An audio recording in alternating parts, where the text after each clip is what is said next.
ஐயா அவர்களே வருக வருக வருக என்று அன்புடன் வரவேற்கின்றோம்.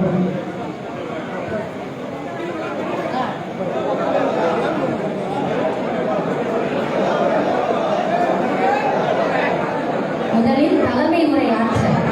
தலைமை இவரும் பெருமை பழகுவதற்கு இனியவர் பண்பு மிக்கவர் சுயமரியாதை சுடராய் உலா வருபவரே பெரியாரிடம் பேரன்பு மிக்கவரே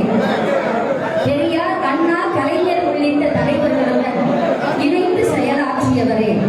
தொழிலாளர் விடுதலை முன்னணியின் தலைவரே 85 வயது இளைஞரே சற்று கவனிக்க வேண்டும் அன்போடு 85 வயது இளைஞரை கலைஞர் மாதிரி